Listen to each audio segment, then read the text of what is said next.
তৃতীয় দিনের প্রথম অধিবেশনে এখন বয়ান পেশ করবেন নায়েবে আমিরুল মুজাহিদিন আলহাজ হযরত মাওলানা মুফতি সৈয়দ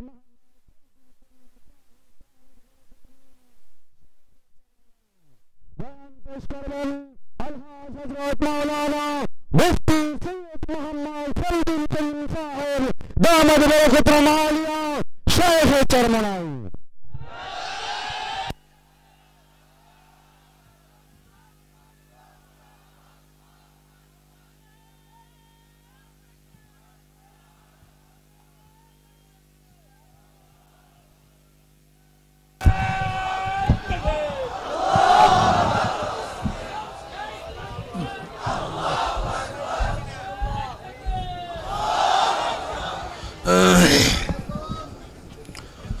السلام عليكم ورحمة الله وبركاته.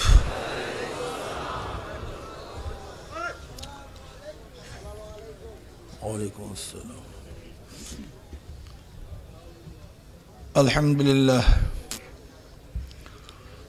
الحمد لله نحمده ونستعينه ونستغفره ونعوذ بالله من شرور أنفسنا من يهد الله فلا مضل له ومن يضلله فلا هادي له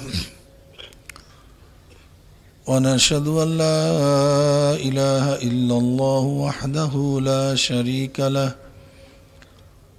ونشهد أن محمدا عبده ورسوله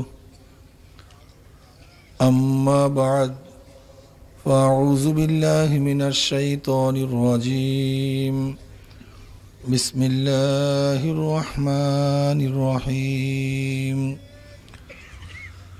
يا أيها الذين آمنوا صلوا عليه وسلموا تسليما اللهم صل على سيدنا ونبينا وحبيبنا مولانا محمد صلى الله عليه وعلى آله وأصحابه وبارك وسلم اللهم صل على سيدنا ونبينا وحبيبنا مولانا محمد صلى الله عليه وعلى آله وأصحابه وبارك وسلم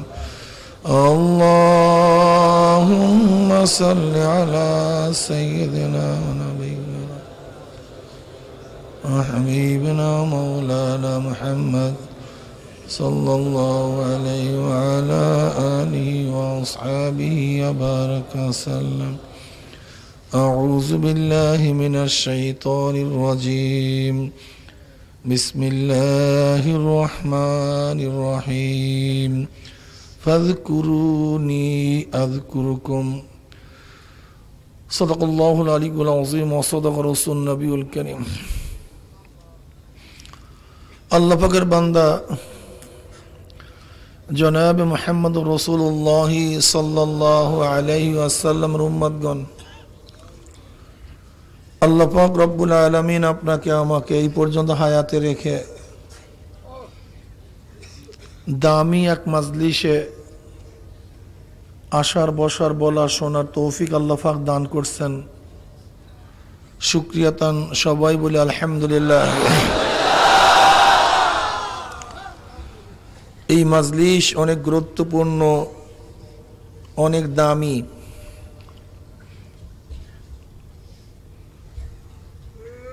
গোটা মাজলিসকে ফেরেশতারা ঘিরে ফেলেছে। অনবরত মাজলিস বা রহমত সাকিনা বর্ষণ হইতেছে। আল্লাহ পাক রব্বুল আলামিন মাজলিসকে কেন্দ্র করে ফেরেশতাদের মধ্যে আলোচনাও শুরু করছে। وعن أبي هريرة رضي الله تعالى عنه وعن أبي سعيد الخدري رضي الله تعالى عنه أنهما شاهدا على رسول الله صلى الله عليه وسلم أنه قال لا يقعد قوم يذكرون الله تعالى إلا حفتهم الملائكة وغشيتهم الرحمة ونزلت عليهم السكينة وذكرهم الله في من عنده رواه مسلم। যখন কোন সম্প্রদায় জিকিরের মাজলিসে বসিয়া যায়, গোটা এরিয়াকে ফেরেশতারা ঘিরে ফেলায়। অনবরত মাজলিস বা রহমত এবং সাকিনা বর্ষণ হইতে থাকে। আল্লাহ পাক রব্বুল আলামিন জাকিরিনদেরকে নিয়ে ফেরেশতাদের মধ্যে আলোচনা শুরু করেন। এত দামি এক মাজলিস, যা চিন্তাও করা যায় না। নবী আলাইহিস সালাতু ওয়াস সালাম এক হাদিসের মধ্যে ফরমান, মা মিন কওমিন ইসতামাউ ইয়াসকুল্লাহ তাআলা লা ইউরিদুনা বিযালিকা ইল্লা ওয়াজহাহু ইল্লা নাদাহুম মুনাদিম মিনাস সামাই আন কুমু মাগফুরাল লাকুম কদ বুদ্দিলাস সাইয়্যাতুকুম হাসানাত। যখন আল্লাহ পাকের বান্দা একমাত্র আল্লাহকে রাজি খুশির উদ্দেশ্যে জিকিরের মাজলিসে বসিয়া যায়, অন্য কোনো উদ্দেশ্য থাকে না, উদ্দেশ্য একমাত্র লা ইউরিদুনা বিযালিকা ইল্লা ওয়াজহাহু, একমাত্র আল্লাহ পাকের খুশি। মানুষ আমাকে দরবেশ বলবে, মানুষ আমাকে কামেল বলবে, মানুষ আমাকে বুজুর্গ বলবে, আমাকে হাদিয়া তোহফা দিবে, সম্মান ইজ্জাত করবে, না, দুনিয়াবি কোন উদ্দেশ্যে সে বসে নেই, একমাত্র আল্লাহকে রাজি খুশি করার উদ্দেশ্যে বসছে। দেখেন, কিয়ামতের ময়দানে আল্লাহ পাক রব্বুল আলামিন অনেক হাজীকে প্রশ্ন করবে, হাজী আমার কাছে কি নিয়ে আসছো? বলবে, আল্লাহ আমি রিকশাওয়ালা ছিলাম, ঠেলাওয়ালা ছিলাম, 1 টাকা আটা না জোগাতে জোগাতে আমি তোমার বাইতুল্লাহ জিয়ারত করার জন্য আসছি। কত সাধনা করছি, কত চেষ্টা করছি, না খেয়ে টাকা জমাইছি, হজ করছি তোমাকে রাজি খুশি করার উদ্দেশ্যে। আল্লাহ পাক বলবে, তোর বাহ্যিক অঙ্গ প্রত্যঙ্গ তো সবাই দেখছে, কিন্তু ভিতরে কলবটা কেউ দেখে না, ওইটা দেখছি আমি। ওখানে কার কোনো শেরকাত নেই, কার কোনো শেরকাত নাই, তোর কলবের খবর আমি রাখি। তুই তো হজ করছস, মানুষ তোকে হাজি বলবে এই উদ্দেশ্যে, মানুষ তোকে হাজি বলছে, উদ্দেশ্য পূরণ। কাজে দুনিয়াতে যে উদ্দেশ্যে হজ করছো, দুনিয়াতেই পেয়ে গেছো, আমার কাছে কিছু না। কি বুঝলেন? অনেক শহীদকে আল্লাহ পাক প্রশ্ন করবে, শহীদ কি নিয়ে আসছো? আল্লাহ তুমি দেখো নাই, তোমার রাস্তায় গলা কাটাইয়া দিছি। বলে, আমি দেখছি না, কোনো কিছু তো গোপন না, সবই তো দেখছি। তুই তো যুদ্ধ করছস, তোকে মানুষ নেতা, তুই যুদ্ধ করছস গনিমতের মাল অর্জন করার জন্য, নেতা হওয়ার জন্য, নেতৃত্ব পাওয়ার জন্য, তোর আলোচনা ছড়িয়ে পড়বে এর জন্য, তোকে মানুষ বীর বলবে। কি বলবে? কিলা ইয়া রাসূলুল্লাহ মান কাতালা লিল মাগনামে ওয়া মান কাতালা লিযিকর ওয়া মান কাতালা লিউরা মাকানা ফামান ফি সাবিলিল্লাহ। قال رسول الله صلى الله عليه وسلم من قاتل لتكون كلمة العليا فهو في سبيل الله رواه البخاري। এক সাহাবী প্রশ্ন, ইয়া নবী আল্লাহ, কোন ব্যক্তি শহীদ হইছে গনিমতের মাল অর্জন করার জন্য, কোন ব্যক্তি শাহাদাত বরণ করছে তার অবস্থানকে ঠিক রাখার জন্য, কোন ব্যক্তি শহীদ হইছে, মারা গেছে, যেন তার নাম ছড়িয়ে পড়ে আলোচিত হয়, সবাই বলে এত বড় বীর ছিল, যোদ্ধা ছিল, এইটা ছিল, সেইটা ছিল। ফামান ফি সাবিলিল্লাহ, যে কারণেই হোক না কেন, এর মধ্যে যেই ব্যক্তি, এই ব্যক্তিগুলি যেই কারণেই মারা যাক না কেন, এর মধ্যে কোন ব্যক্তি আল্লাহর রাহে শহীদ? বলে, একজনও না, একজনও না। যে একমাত্র আল্লাহর জন্য একমাত্র লা ইউরিদুনা বিযালিকা ইল্লা ওয়াজহু, অন্য কোনো উদ্দেশ্য না, একমাত্র আল্লাহর উদ্দেশ্যে জীবন দিবে সেই শহীদ। এছাড়া যুদ্ধের ময়দানে গলা কাটাইল, নিয়াতের মধ্যে গড়বড় থাকলে সে শহীদ হবে না। কিসের মধ্যে? কলবের মধ্যে গলতি থাকলে।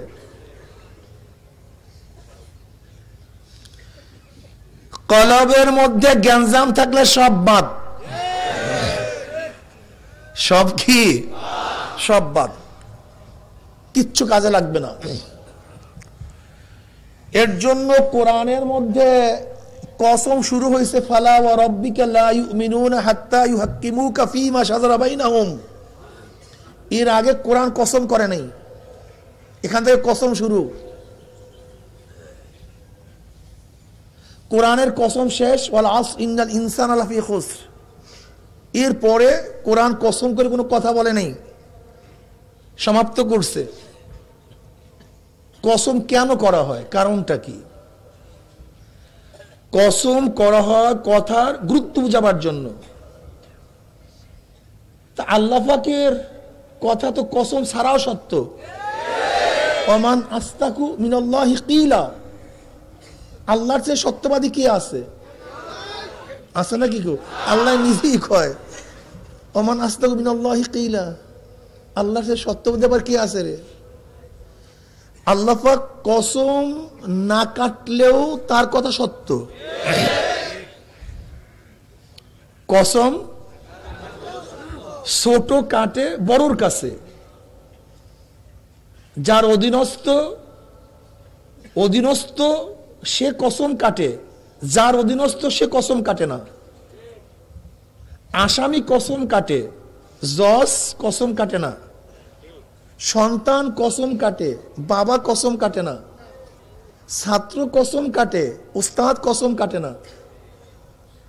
এর জন্য দেখবেন আসামি ইজলাসে ওঠার ইশার মানে টিকটিকিতে ওঠার আগে কসম করে, আল্লাহর কসম আমি শপথ করতেছি আমি মিথ্যা বলবো না। ঠিক না? বাবা তো ছেলের কাছে কসম কাটবে না, কিন্তু বাবা কসম কাটে কখন?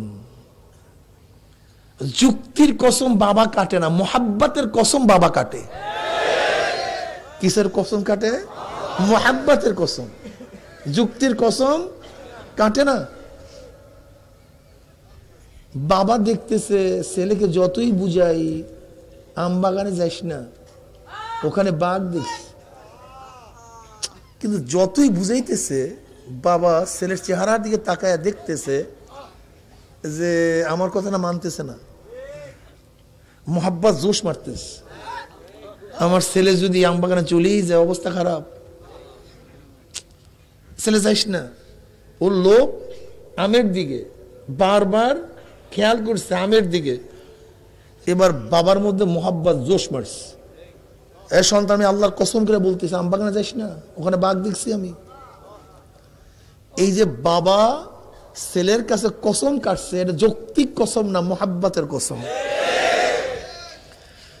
আল্লাহ পাক রব্বুল আলামিনের কথা তো কসম ছাড়াও সত্য। আর তিনি হলো মালিক, আমরা হলাম গোলাম। তিনি খালেক, আমরা মাখলুক। তিনি সর্বা, সব কিছুরই অধিকারী তিনি।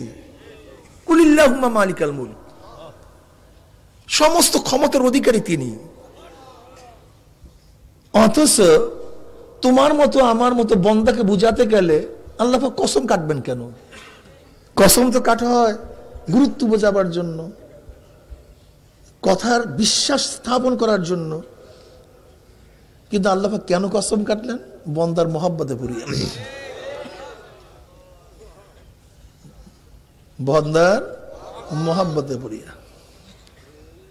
এর জন্য আল্লাহ কসম কেটে কথা বলছেন, বন্দা শোন, আমি কসম না কাটলেও কথা তো সত্য, কিন্তু তোর অন্তরের দিকে তাকাই আমি দেখতেছি, আমি তোকে যতই বুঝানোর চেষ্টা করতেছি তুই বুঝতে চাস না, তুই বুঝতে চাস না। মাওলার প্রেমে পড়িয়া গেছে, বন্দার মোহাব্বতে পড়িয়া গেছে, বন্দাকে ভালোবাসে মাওলা। এবার কসম কাটছে, বান্দা শোন, আমি কসম করে বলতেছি। তা আল্লাহ পাক রব্বুল আলামিন কসম করে কথা বলছেন। প্রথম ওখান থেকে কসম শুরু, ওয়াল আস কসম শেষ, মাঝখানে কসম করে অনেক কথা বলছেন। ওয়াদ-দুহা ওয়াল-লাইলি ইযা সাজা ওয়াত-তিনি ওয়াজ-যাইতুনি ওয়া তুরি সিনিনা, বহুত কসম করে কথা বলছেন। এর মধ্যে সবচেয়ে বেশি কসম কাটছেন কখন? তাজকিয়া নফসের বয়ান করার আগে। কিসের বয়ান করার আগে? তাজকিয়া নফসের কথা বলার আগে সবচেয়ে বেশি কসম কাটছেন। ওয়াশ-শামসি ওয়া-দুহাহা ওয়াল-কমারি ইযা তালাহা ওয়ান-নাহারি ইযা জাল্লাহা ওয়াল-লাইলি ইযা ইয়াগশাহা ওয়াস-সামাই ওয়া মা বানাহা ওয়াল-আরদি ওয়া মা তাহাহা ওয়া নাফসিন ওয়া মা সাওয়াহা ফাআলহামাহা ফুজুরাহা ওয়া তাকওয়াহা ক্বাদ আফলাহা মান যাক্কাহা ওয়া ক্বাদ খাবা মান দাসসাহা। প্রায় 9টা কসম কাটছেন। এতগুলি কসম কাটার কারণটা কি? তাজকিয়ার গুরুত্ব বুঝাবার জন্য, আজমত বুঝাবার জন্য। তাজকিয়া সবচেয়ে গুরুত্বপূর্ণ বিষয়। যেহেতু গুরুত্বপূর্ণ বিষয়, তাজকিয়া অর্জন করা সবচেয়ে কঠিন বিষয়। যেরকম তাজকিয়ার গুরুত্ব বেশি, তাজকিয়া অর্জন করা কঠিনও বেশি। যেই জিনিস যত বেশি মূল্যবান হয়, সেই জিনিস অর্জন করা তত কঠিন হয়। কি কথা বলেন না কেন? স্বর্ণ দামি, অর্জন করতে সাধনা বেশি। হীরা দামি, সব জায়গায় পাওয়া যায় না, অর্জন করতে সাধনাও বেশি। ঠিক না? সবুজ ইয়াকুত পাথর দামি, সব জায়গায় পাওয়া যায় না, মাঝে মাঝে পাওয়া যায়। তা যেহেতু তাজকিয়া নফস সবচেয়ে কঠিন, সবচেয়ে জটিল, এর জন্য তাজকিয়া নফসের আগে আল্লাহ পাক প্রায় 9টা কসম খেয়ে বলতেছেন যে আত্মাকে পবিত্র করতে পারছে সেই নাজাত পেয়ে গেছে, আর যে আত্মাকে পবিত্র করতে পারে না সে ধ্বংস হয়ে গেছে।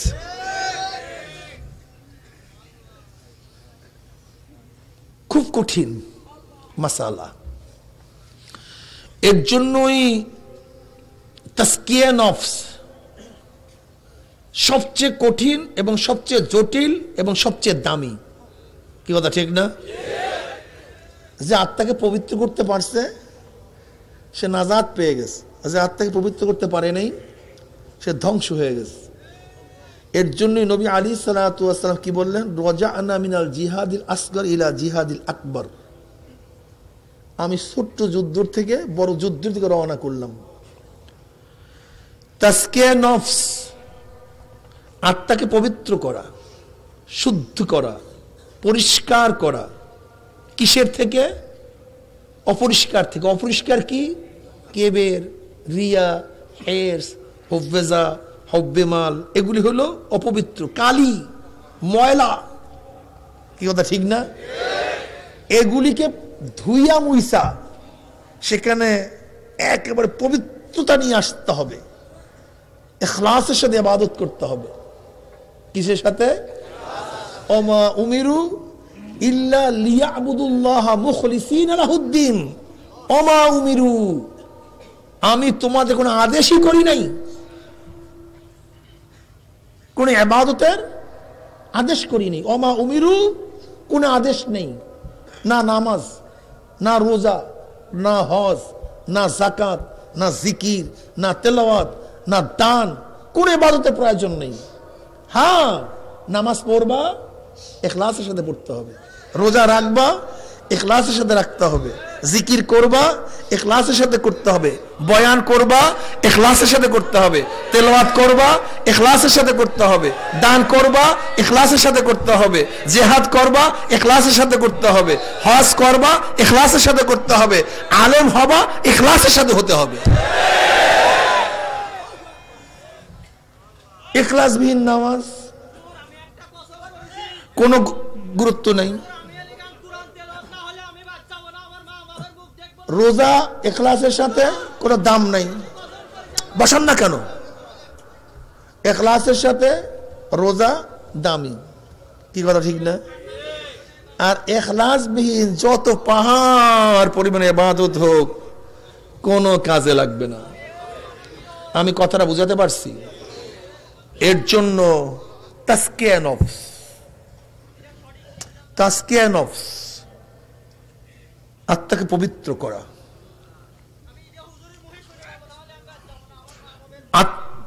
তাসকিয়া নফস এটা সবচেয়ে কঠিন এবং জটিল। আমরা তাসকিয়া নফসের জন্য এখানে আসছি। তাসকিয়া নফসের বিভিন্ন পদ্ধতি প্রক্রিয়া আছে কি নেই? শোনেন, তরিকা শব্দের অর্থ কি? রাস্তা, পন্থা, পদ্ধতি। চিশতিয়া তরিকা, চিশতিয়া তরিকা, চিশতি পদ্ধতি। সাবরিয়া তরিকা, সাবরিয়া পদ্ধতি। বলতে মনে হুজুর শরিয়ত এক, ইসলাম এক, কোরআন এক, আল্লাহ এক, এত পদ্ধতি পাইলেন কই? কি কথা বলেন না কেন? আপনারা তো ঝামেলা সৃষ্টি করছেন, কথা বলেন না কেন? তাহলে আমরা কি বলবো? কি পাগলামি শুরু করছেন কেন? বসায় রাখেন ওখানে, আবার এখানে আনছেন কেন? আপনাকে ফাইজলামি করতে বলছে কে? বেয়াদ্দফ কোথাকার, আবার এখানে নিয়ে আসছে বেয়াদ্দফ, পাগল কোথাকার। বসেন ওখানে, ওখানে বসেন।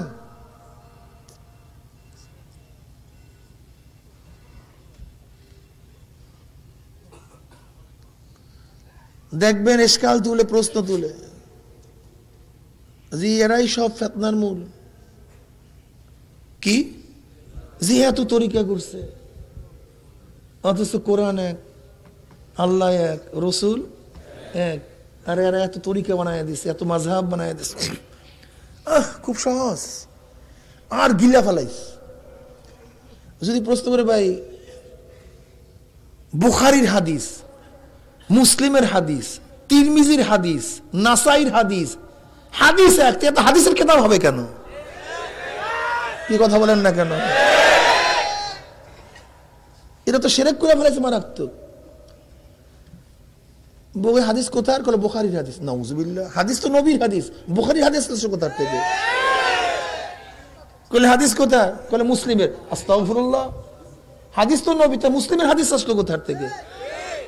দেখছেন, যখন মুসলিমের হাদিস বলি, বুখারীর হাদিস বলি, তখন ইশকাল নাই। যখন আবু হানিফার মাসলা বলি, তখন ইশকাল হবে কেন? দেখেন অবস্থাটা কি, জাহেলের অবস্থাটা কি।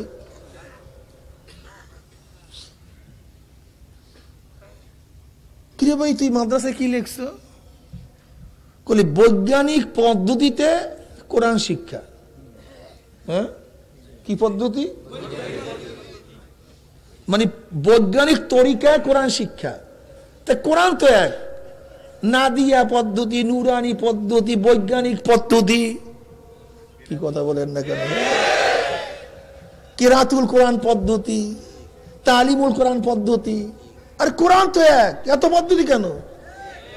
আজ পর্যন্ত কোন প্রশ্ন শুনছেন যে নুরানি পদ্ধতির আপত্তি আসছে, নাদিয়া পদ্ধতির আপত্তি আসছে?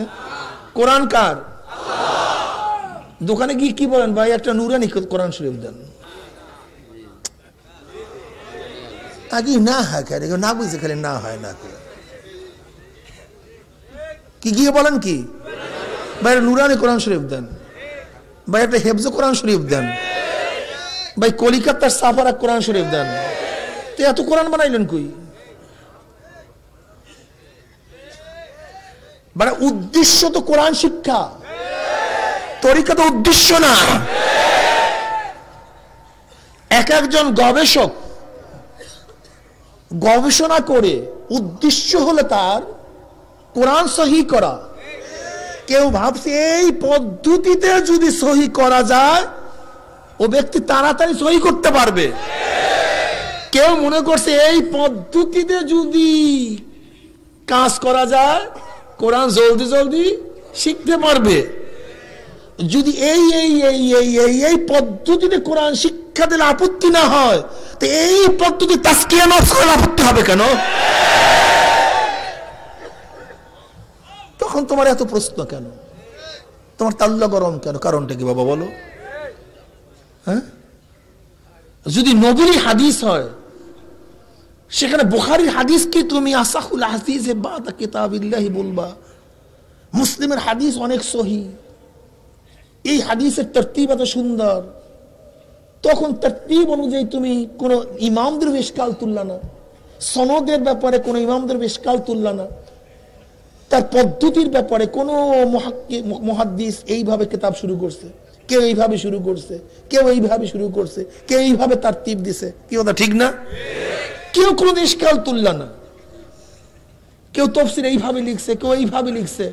কিন্তু যখনই তাজকিয়া নফসের কথা বলি, এই পদ্ধতিতে তাজকিয়া নফস করতে হবে, তখন ইশকাল তুলছে যে এত পদ্ধতি পাইলেন কই? আপনারা তো ইসলামকে ধ্বংস করছেন, বাস লাগাইয়া দিছে।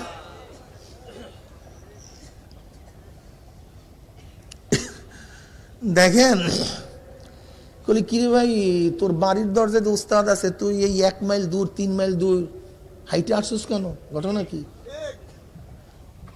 তোর বাড়ির দরজায় তো ওই অঙ্ক স্যার আছে, তুই এখানে অঙ্ক শিখতে আসছিস কেন? কলে ওই স্যারের পদ্ধতি খুব সহজ।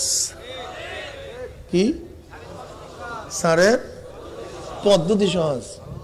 কলি কিরে ভাই, তোর বাড়ির সামনে দিয়ে ইংলিশ প্রফেসর আছে, মাস্টার আছে, তা তুই 5 মাইল দূরে আসছিস কেন? কলে স্যারের গ্রামারের পদ্ধতি খুবই সহজ, স্যারের সূত্র খুবই, বুঝাবার পদ্ধতি বুঝেন নাই? তা তোমার বাড়ির দরজা তো ওলামাদের অভাব নাই, আলেমদের অভাব নাই, তো চরমনাই আসছো কেন? কি কথা বুঝাতে পারি না? ওই একই কাজ, চরমনাই আসছো কেন? নাই আলেম ওখানে? বলে আছে, কোনো সন্দেহ নেই। এখন ওই দেখবেন আমাদের উপর ইশকাল তুলে, যত তরিকা আছে এই তরিকার মধ্যে সহজ তরিকা লাগাই দিচ্ছে, বলে সহজ বানাই দিচ্ছে। আমাদের কেতাবের মধ্যে লেখা আছে না যে এত তরিকার মধ্যে সহজ তরিকা লাগাই দিচ্ছে, দেখছো এইটা নাকি সহজ তরিকা? সহজ তরিকা, সহজ সূত্র, ইশকাল নাই। স্যারে সহজভাবে পড়ায়, প্রশ্ন নাই, সহজভাবে শিখায়, প্রশ্ন নাই। কিন্তু যখনই বলি সহজভাবে তাজকিয়া নফস করা হয়, বাস তার প্রশ্ন শেষ নেই। আমি কথাটা বুঝাতে পারছি? এর কারণটা কি? এর কারণটা কোথায়? নবী আলাইহিস সালাতু ওয়াস সালাম বসা, আবু জাহেল আসছে, আমার নবীকে দেখার সাথে সাথে বলতেছে, আবু জাহেল, তোমার নবী আলাইহিস সালাতু ওয়াস সালাম, নবী আলাইহিস সালাতু ওয়াস সালামকে আবু জাহেল দেখছে, চেহারার দিকে তাকাই বলতেছে, তোমার চেহারা তো কালো, এত কুৎসিত, এত বিশ্রী, নাউজুবিল্লাহ। এই কথা বলে আবু জাহেল চলে গেছে। কিছুক্ষণ পরে আবু বকর সিদ্দিক রাদিয়াল্লাহু তাআলা আসছে, নবী এক জায়গায় আয়েশা বলছে, ইয়া নবী আল্লাহ, আপনার চেহারা এত সুন্দর, এত উজ্জ্বল, এত আকর্ষণীয়। কাল তুমি ঠিকই বলছো। আবু জাহেল যখন বলছে, সে বলছে ঠিকই বলছে, আর আবু বকর যখন বলছে, বলছে কি ঠিকই বলছে। যখন উপস্থিত সাহাবীরা বলছে, ইয়া নবী আল্লাহ, এটা কেমন কথা হলো? ওর কথাই বলছেন ঠিকই বলছো, এর কথা বলছেন ঠিকই বলছো, কারণটা কি? বলে দেখো, মানুষের কলবের ছায়া চোখের মধ্যে পড়ে। হ্যাঁ, যার চশমার যেই রং, সে সেই রং দেখে। যার চশমার যেই রং, সেই রং দেখে। আবু জাহেলের কলবটা কালো, কুৎসিত, বিশ্রী, ওই ছায়া পড়ছে চোখের মধ্যে, এর জন্য আমাকে সেই রং দেখছে। আর আবু বকরের কলব স্বচ্ছ, পরিষ্কার, এর জন্য সে আমাকে পরিষ্কার, সুন্দর, স্বচ্ছ দেখছে।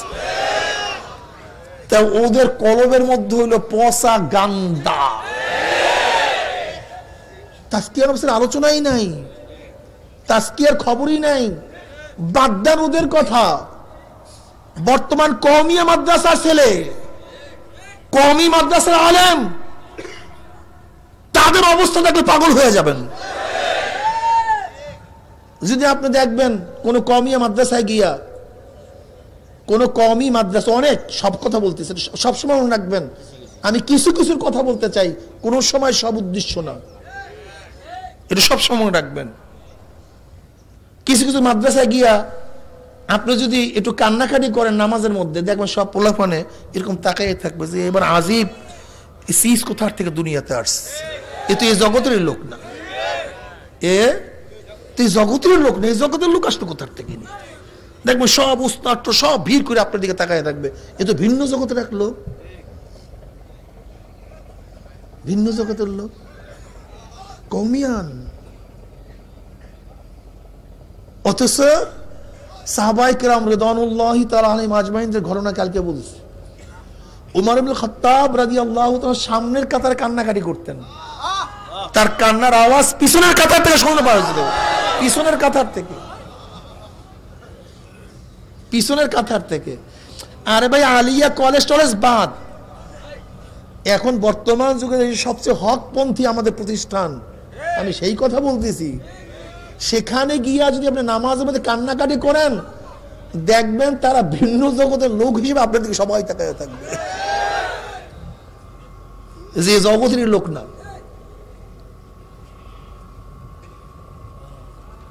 বুঝতে পারছি? অসত রশিদ আহমদ গঙ্গি রহমত হালাত কি,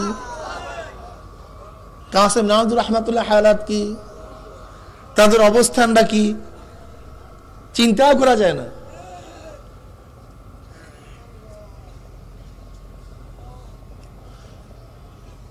আলী রাদিয়াল্লাহু তাআলা রওয়ায়াত করেন, নবী আলাইহিস সালাতু ওয়াস সালাম যখন আনসার ও মুহাজিরদের মধ্যে ভ্রাতৃত্ব বন্ধনে আবদ্ধ করতেছিলেন, তখন সাঈদ ইবনে আব্দুর রহমান এবং সালাবা রাদিয়াল্লাহু তাআলার সাথে আনসারী রাদিয়াল্লাহু তাআলার সাথে ভ্রাতৃত্ব বন্ধনে আবদ্ধ করে দিয়েছেন। হযরত সাঈদ রাদিয়াল্লাহু তাআলা আনহুর বাসায় হযরত সালাবা রাদিয়াল্লাহু থাকেন, খেদমত করেন, ভাই, মোমেন ভাই, মুসলিম ভাই। হযরত সাঈদ রাদিয়াল্লাহু তবুকের যুদ্ধে চলে গেছেন, সালাবা আনসারী রাদিয়াল্লাহু তাআলা আনহু তিনি পরিবার পরিজনকে দেখাশোনা করতেছেন, কাঠ কাটিয়ে আনেন, পানি আনেন, সেবা শুশ্রূষা করেন। একদিন যখন পানি নিয়ে আসছেন পর্দার আড়ালে, হঠাৎ শয়তান তাকে বলতেছে, পর্দা উঠে দেখো না ভিতরে কি, দেখো ভিতরে কি।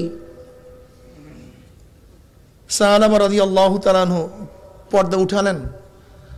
সাঈদ ইবনে আব্দুর রহমান রাদিয়াল্লাহু তাআলা স্ত্রী খুবই সুন্দরী সুশ্রী ছিল, তাকে দেখার সাথে সাথে সহ্য করতে পারলেন না, দৌড়ে স্পর্শ করলেন। অমনি সাঈদ রাদি স্ত্রী বলতেছে, তুমি তোমার ভাইয়ের হেরেমের মর্যাদা রক্ষা করতে পারলা না, তুমি কি করতেছো? অমনি তার হুশার্স, এবারে হায় আফসুস, আমি কি করলাম, আমি কি ভুল করলাম, আমার কি হবে, আমার কি উপায়। শুরু হয়ে গেছে। এবার কাঁদতে কাঁদতে কাঁদতে কাঁদতে তওবা করতে করতে আফসোস করতে করতে পাহাড়ে চলে গেছে।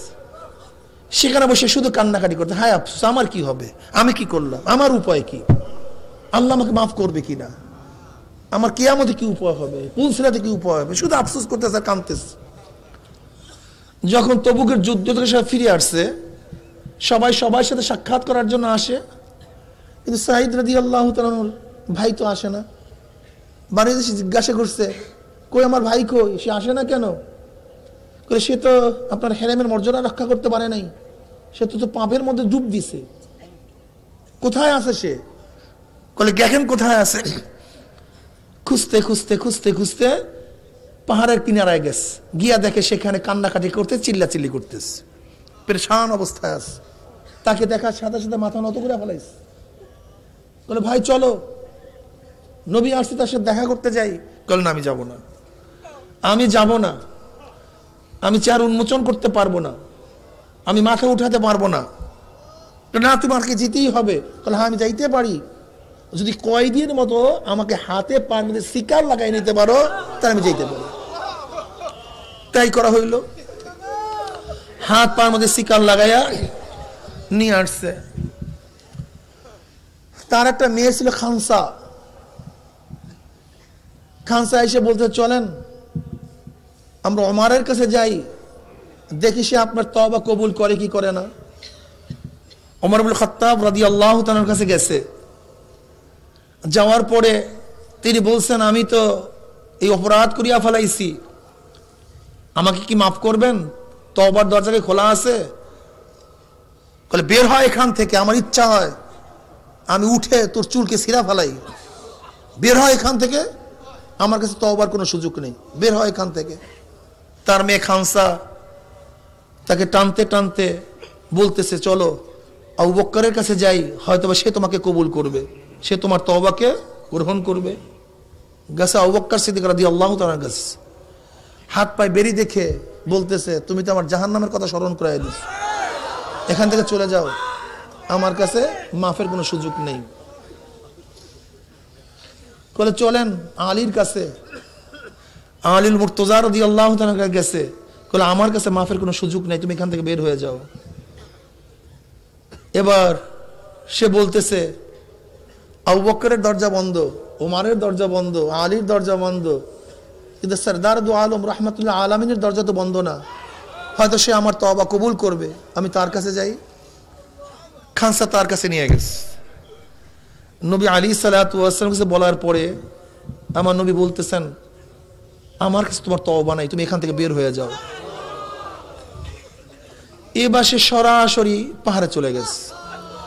কিন্তু তার মেয়ে বলছে, আব্বা, যদি আল্লাহর নবী আপনাকে কবুল না করে, সাহাবারা আপনাকে কবুল করে না করে, তাহলে আপনাকে বাপ হিসাবে পরিচয় দেব না।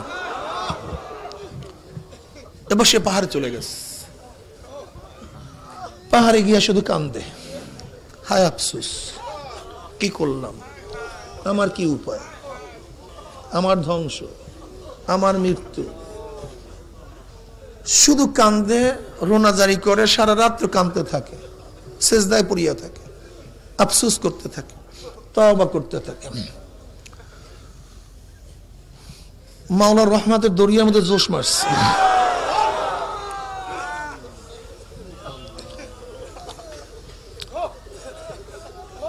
রহমানের দরিয়ার মধ্যে রহমতের জোশ মারছে।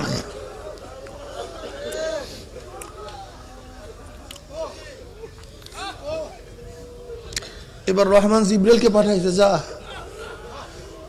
গিয়ে আমার নবীকে বল, আসমান কে বানাইছে, জমিন কে বানাইছে, তোমাকে কে বানাইছে, প্রশ্ন কর। জিবরিল আলাইহিস সালাতু ওয়াস সালাম আসছে, সালাম দিছে, বলছি, ইয়া নবী আল্লাহ, আল্লাহ পাক প্রশ্ন করছে, আসমান কে বানাইছে, আপনি না আল্লাহ? তাহলে আমি কেন আল্লাহ?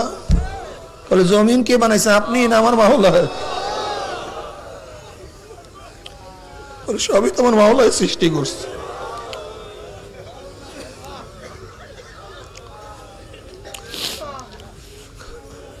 সবকিছু আমার মাওলার সৃষ্টি। এবার জিবরিল আলাইহিস সালাতু ওয়াস সালাম বললেন, ওই মাওলা ওই ব্যক্তিকে ক্ষমা করে দিচ্ছে। নবী আলাইহিস সালাতু ওয়াস সালাম বললেন, তোমার ভাই সাহাবাকে কি আনতে পারো? হযরত আবু বকর ওমর রাদিয়াল্লাহু দাঁড়ায় গেছে, বলে আমরা আনবো। হযরত সালমান ফারসি রাদিয়াল্লাহু তাআলা আলীল মুর্তজা রাদিয়াল্লাহু দাঁড়ায় গেছে, আমরা আনবো। নবী আলাইহিস সালাতু ওয়াস সালাম আবু বকর এবং ওমরকে ইজাজত দিলেন না, সালমান ফারসি রাদিয়াল্লাহু তাআলা এবং আলী রাদিয়াল্লাহু ইজাজত দিলেন, তোমরা তোমার ভাইকে খোঁজ করে নিয়ে আসো এবং এই সুসংবাদ জানায়া দাও। সালমান ফারসি রাদিয়াল্লাহু তাআলা আনহু আলী রাদিয়াল্লাহু তাআলা খোঁজে বের হইছে। খুঁজতে খুঁজতে এক রাখালের সাথে দেখা। তারা প্রশ্ন করছে, ভাই আল্লাহর নবীর কোন সাহাবী কি দেখছো? বলে, জাহান্নাম থেকে যে ভেগে আসছে এরকম কোন ব্যক্তিকে তালাশ করতে আসছেন নাকি? বলে হ্যাঁ। বলে অপেক্ষা করুন, সন্ধ্যার সময় পাহাড়ের ওই কিনারায় আসবে, আসিয়া সারা রাত তো চিল্লাইতে থাকে,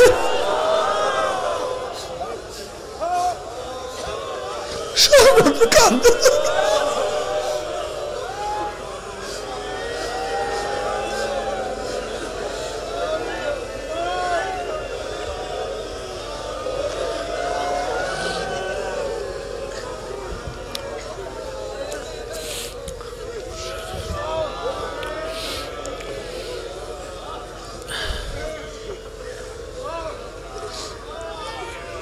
তার অপেক্ষা করতেছিল, যখন সন্ধ্যা হয়েছে আসছে, আসিয়া সেজদা করছে, আফসোস আমার কি হবে, আমার ধ্বংস, আমাকে মাওলা মাফ করবে, আল্লাহ তুমি আমাকে ক্ষমা করে দাও, মাফ করে দাও, আমার কি উপায় হবে। এবার তারা গিয়া নবী আলাইহিস সালাতু ওয়াস সালামের সালাম পৌঁছাইছেন, বলছেন ভাই মাওলা তোকে মাফ করিয়া দিছে, নবী তোমাকে নেয়ার জন্য পাঠাইয়া দিছে। এবার তিনি প্রথম বলতেছে আমার পেয়ারা নবী কেমন আছে তাই আগে বলো।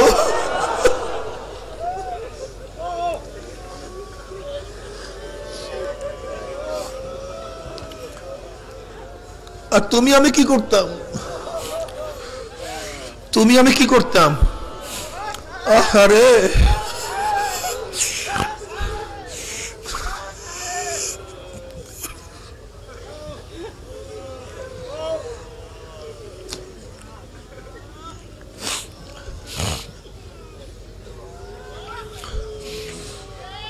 ও।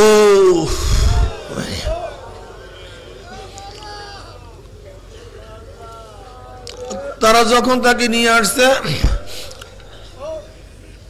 বেলালে হাফসি রাদিয়াল্লাহু ইকামত দিয়ে দিয়েছেন,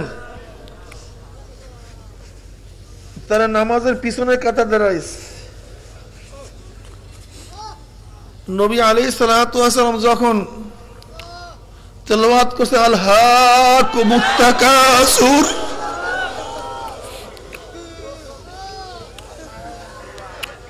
একটা চিল্লান দিস, প্রাচুর্য সব ধ্বংসর মূল। যখন তেলাওয়াত করে হাত্তা যুরতুল মাকাবির, এই আয়াত তেলাওয়াত করার সাথে সাথে চিল্লান দিয়ে বেহুশ হইয়া দুনিয়া থেকে বিদায় হয়ে গেছে।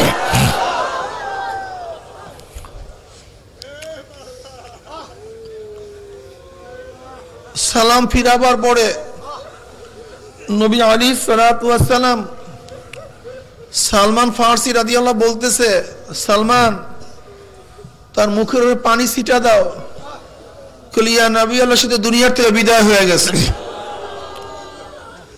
দুনিয়াতে নাই। এর মধ্যে তার মেয়ে খানসা আসছে, কলিয়া নবী আল্লাহ আমার বাবা কই, কলে খানসাকে ভিতরে নিয়ে যাও, গিয়া দেখে চাদর মুড়ানো, পাশে বলছে বাবা তোমার পরে আমার আর কেউ বাকি নাই, এটা একা হয়ে গেল, আর কেউ বাকি নেই।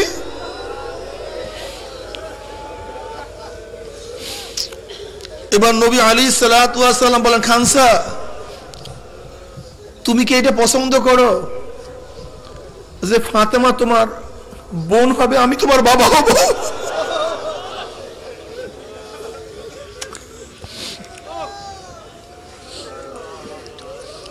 এতে তুমি রাজি? ইয়া নবী আল্লাহ রাজি আছে।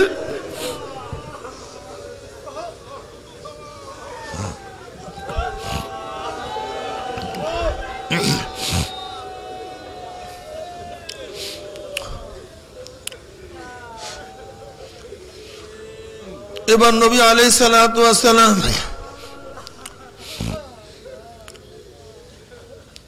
তার জানাজার তার লাশের পিছনে পিছনে কাফিনের পিছনে হাঁটতেছেন, বৃদ্ধাঙ্গুলের ভর দিয়ে এরকম হাঁটতেছেন।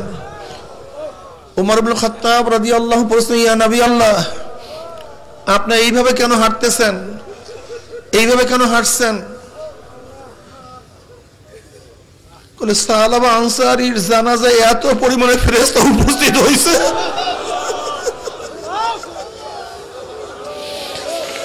والذين إذا فعلوا فاحشة أو ظلموا أنفسهم ذكروا الله ومن يغفر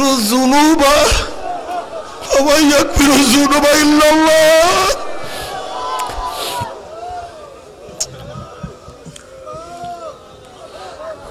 আমার মাওলা দয়াবান মাওলা, আমার মাওলা মেহেরবান মাওলা,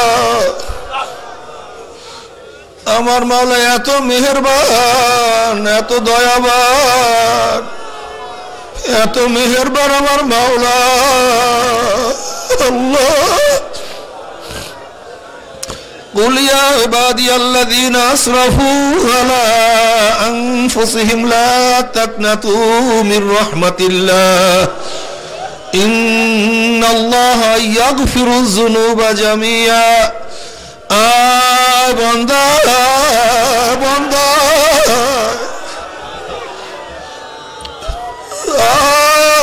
বন্দারে নৈরাশ হোস না।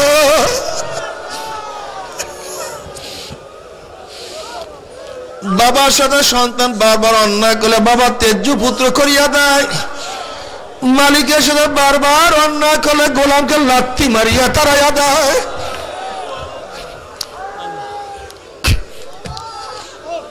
স্বামীর সাথে বারবার স্ত্রী অন্যায় করলে তালাক দিয়ে দেয়,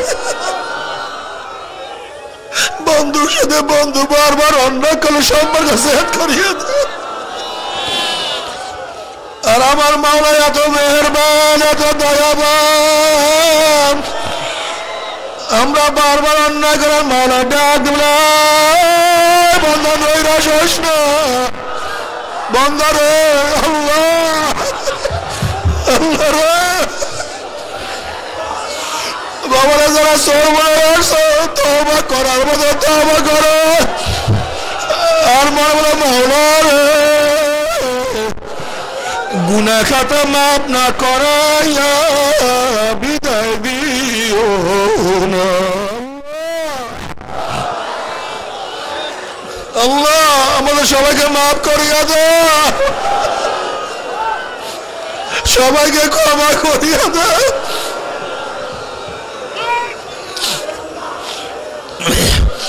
إلا من تاب وآمن وعمل عملا صالحا فأولئك يبدل الله سيئاتهم حسنات وكان الله غفورا رحيما। বন্দারে যদি তওবা করার মতো তওবা করতে পারো, আমরা সবাই গুনাহগার, গুনাহ করতে করতে জীবন ধ্বংস করিয়া ভালো হয়েছে। গুনাহের কোনো শেষ নাই, কোনো সীমা নাই।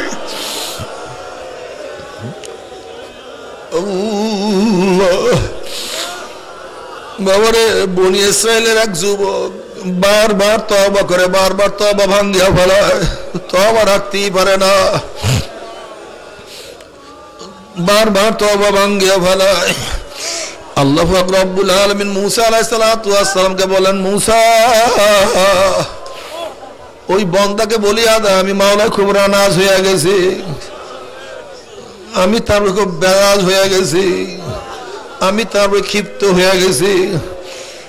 এই কথা শোনার পরে ওই ব্যক্তি খুব ভয় পেয়ে গেছে, এবার বিজন জঙ্গলে চলিয়া গেছে, গিয়া বলছে মাওলা রে আমি এত গুনাহ করছি, তোমার রহমত আমার গুনার চেয়ে কম হয়ে গেল, আমি এত অপরাধ করছি, তোমার মাগফিরাত সেই অপরাধকে ক্ষমা করার যোগ্যতা রাখে।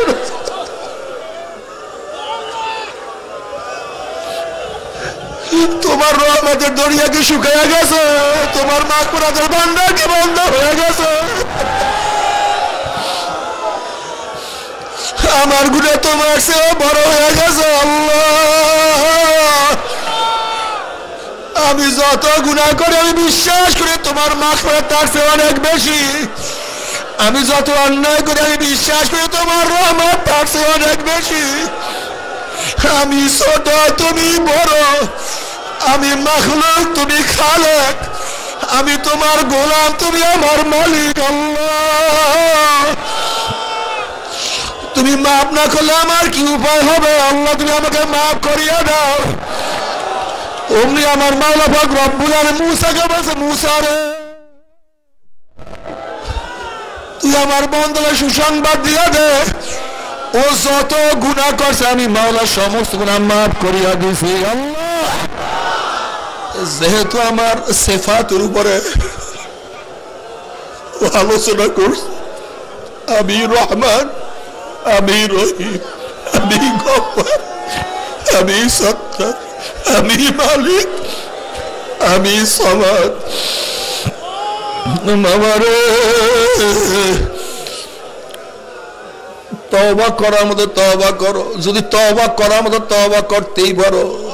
আমার মাওলা কত মেহেরবান মাওলা। ওমর ইবনে খাত্তাব রাদিয়াল্লাহু তাআলা আনহু একদিন রাস্তা দিয়ে হাঁটতে আছেন, হঠাৎ এক যুবকের দিকে লক্ষ্য করছেন। যুবকের হাতে একটা বোতল দেখা যায়, মনে হয় মদ হবে। হযরত ওমর ইবনে খাত্তাব রাদিয়াল্লাহু তাআলা কত বড় শানদার লোক ছিলেন সবাই আমরা জানি। আর যুবক মদের বোতল নিয়ে তার সামনে পড়িয়া গেছে। এখন যুবকের অবস্থা কি হইতে পারে? ওমর ইবনে খাত্তাব রাদিয়াল্লাহু যুবককে লক্ষ্য করিয়া তার দিকে চলতে আছে। এখন যুবকের কলিজার অবস্থা কি? আজকে আর উপায় নাই, আজকে আর মুক্তি নাই। এবার যুবক প্রকাশে কাঁদতেও পারে না, কিন্তু কলবটাকে আমার মাওলার সাথে লটকায় দিয়েছে। মাওলারে ওয়াদা করছি, যদি আজকে উমরের হাতের থেকে আমাকে রক্ষা করো, জীবনে আর মদ পান করবো না, আর কোনদিন মদের স্পর্শ করবো না। তুমি আমাকে মাফ করিয়া দাও। কলম তো মাওলার সাথে লটকাইয়া দিছে, মাওলা দোয়া কবুল করিয়া ফেলাইছে। ওমর ইবনে খাত্তাব রাদিয়াল্লাহু যুবকের কাছে গিয়া বলে, যুবক তোর হাতে কি? বলে আমার হাতে সেরকা। ওমর ইবনে খাত্তাব রাদিয়াল্লাহু যখন ওই বোতল উদ্বুত করছে, ফালাইছে, দেখে বোতলের মধ্যে মদ নাই, গোটা মদ সেরকা হইয়া গেছে। আল্লাহ বাবারে, আত্তাইবনা জানবে কামাল্লা জানবালা। যদি তওবা করার মতো তওবা করতেই পারে, আমার মাওলা মাফ করিয়া দেবে। বাবারে, এখানে আমরা যারা আসছি আমরা সবাই গুনাহগার, গুনার কোনো শেষ নাই, গুনার কোনো সীমা নাই, গুনাহ করতেই আছে। কিন্তু মাওলার রহমতে কেউ নৈরাশ হয় না। আখারে সাবাকাত রহমতি আলা গজাবি, আমার মাওলার রহমত তার রাগের উপরে প্রাধান্য হয়ে গেছে। মান আতানি ইয়ামশি আতাইতু হারওয়ালাতান। আখারে আমার মাওলা এত মেহেরবান মাওলা, এত দয়াবান মাওলা। যেমন বাচ্চা হাঁটতে পারে না, এক দুই পাও হাঁটে, হাঁটতে ঠিক মতো পারে না, কিন্তু দূর থেকে যখন বাপ মা হাত প্রসারিত করিয়া বাচ্চাকে ডাক দেয়, আসো বাবা আসো, বাচ্চা পারে না হাঁটতে, দেয় দৌড়। অবস্থাটা কি হয়? আছাড় খেয়া পড়িয়া যায়। যখন আছাড় খেয়া পড়িয়া যায়, বাপ মা তখন কি করে? আর সহ্য করতে পারে না, দৌড়ে আসিয়া বাচ্চাকে ধরে, দেখে বাচ্চার সমস্ত গার মধ্যে, শরীরের মধ্যে পায়খানা প্রস্রাব লাগানো, ময়লা লাগানো। তখন বাপ্পা রাগ করিয়া বাচ্চাকে আগুনেও ফেলায় না, পানিতেও ফেলায় না,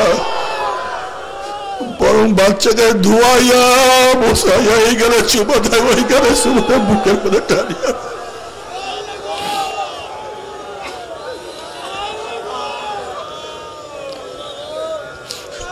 আমার মাওলা রহমান, আমার মাওলা রহিম, আমার মাওলা গফফার। যদি মাওলা দিয়ে চলতে পারো, চলতে থাকো। যদি চেষ্টার মধ্যে চেষ্টা করতে পারো, চেষ্টা করতে করতে করতে করতে মৃত্যু আছাড় খেয়ে পড়িয়া যাইতে পারো। যদি সেই সময় আমল নামায় গুনাহ থাকে, অনেক পাপ থাকে, এগুলো তওবা করতে পারিনি, আমার মাওলা তোমাকে আমাকে জাহান্নামে দিবে না, শয়তানের সমর্থ করবে না, বরং আমার মাওলা মাগফিরাতের পানি দিয়া ধোয়াইয়া পুষাইয়া আমার মাওলার রহমতের কোলের মধ্যে না নিয়া পারবো না। কাজী বাবারে বেশি বেশি জিকির করো, জিকির করতেই থাকো। বর্তমানে দেখা যায় জিকির কমিয়া গেছে, হালকা ছাড়িয়ে দিছি।